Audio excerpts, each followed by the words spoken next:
On est parti toujours dans ce que l'on fait de constat de départ, parce que pour nous, c'est très important de poser les bases. Souvent, ça permet de rassembler les personnes et on tombe sur des constats qu'on a tous fait dans notre profession.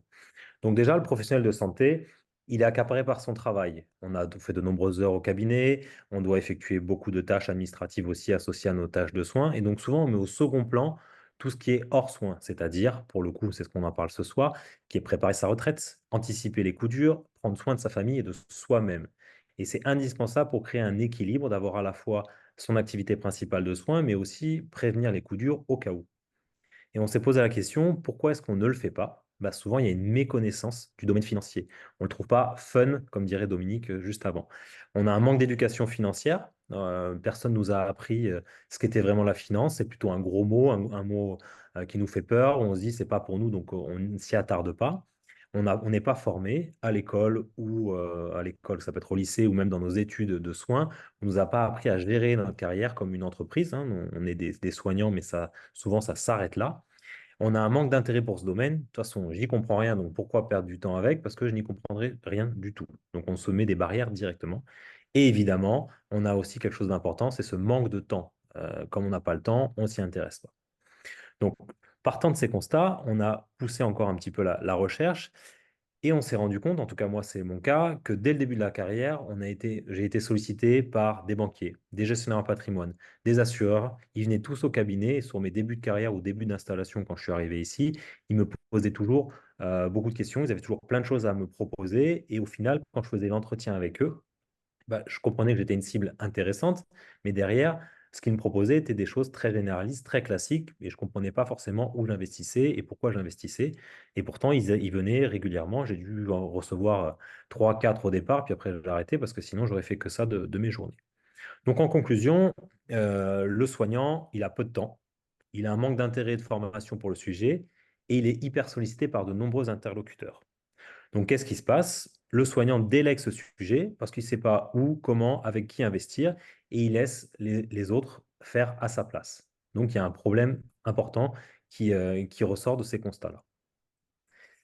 Donc, il doit reprendre ses finances en main, mais comment? Comment reprendre ses finances? C'est un mot, voilà, on lance cette phrase-là, mais c'est quoi reprendre ses finances en main? C'est reprendre le contrôle, être la partie centrale de ses finances, mais comment le faire?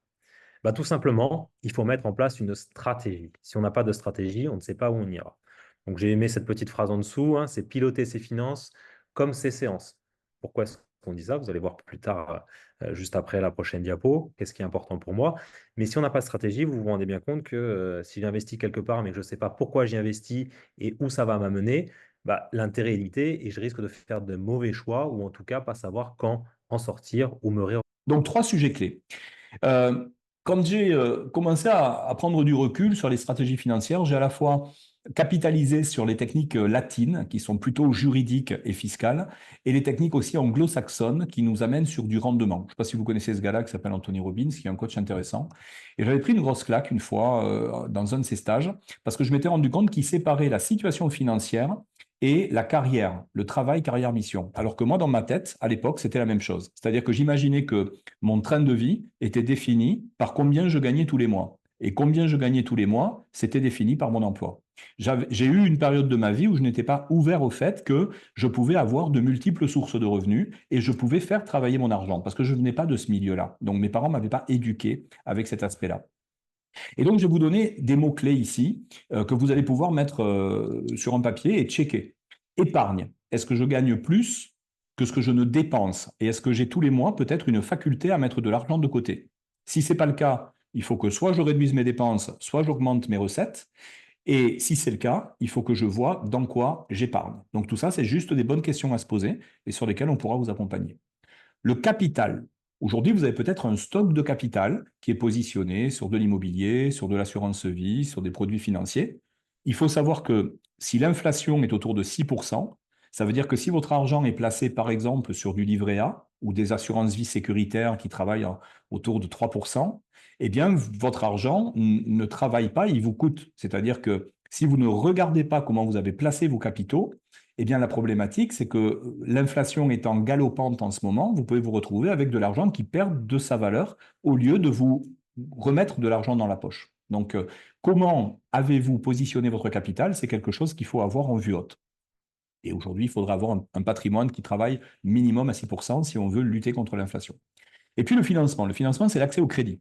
Alors ça, on en parle peu, mais l'accès au crédit, c'est très important. Alors, ce n'est pas du crédit pour consommer, ce n'est pas pour acheter des télés, mais c'est l'accès au crédit pour investir. Jérémy vous l'a expliqué, il a à un moment donné investi dans ses bureaux. Mais on peut aujourd'hui investir dans de l'immobilier, de location, etc. Et donc, il est important d'utiliser ce qu'on appelle l'argent de la banque, l'argent des autres, à votre propre profit. Donc, ces trois indicateurs, c'est déjà trois indicateurs sur lesquels il faut travailler, un peu comme un tableau de bord. Vous savez, c'est le bilan que vous proposez tout à l'heure, Jérémy. Et si, donc c'est simple, trois indicateurs, épargne, capital, financement. Et avec ça, déjà, on y voit clair. Et de là, vous avez des stratégies.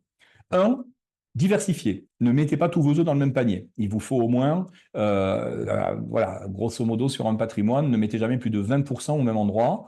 Et donc, il va falloir réfléchir, une diversification peut-être géographique, une diversification peut-être en type de produit, un peu d'immobilier, un peu de bourse, un peu de monétaire, un peu peut-être de différents types de monnaies. Comment est-ce que je me suis diversifié? Est-ce que j'ai coché cette case? L'autre case à cocher, c'est la récurrence. Est-ce que j'ai placé mon argent de manière à ce que, eh bien, tous les mois, j'ai de l'argent qui rentre? L'importance de l'immobilier. Vous achetez un bien immobilier, vous avez des loyers qui tombent et vous n'avez pas besoin de vous en occuper. Par contre, les loyers tombent tous les mois. L'effet de levier, j'en parlais justement avec le crédit. Je n'ai pas de capital, mais j'ai une capacité d'emprunt. Je vais pouvoir aller chercher peut-être 100 000 euros, 200 000 euros, 300 000 euros à la banque. Immédiatement, je fais rentrer 300 000 euros dans mon patrimoine. En cas d'accident, il y a une assurance. Ces 300 000 euros seraient à moi, mais ces 300 000 euros, je vais les rembourser au fil de l'eau. Donc, il faut que je sache, est-ce que oui ou non, je peux accéder au crédit, dans quelles conditions et comment j'optimise tout ça.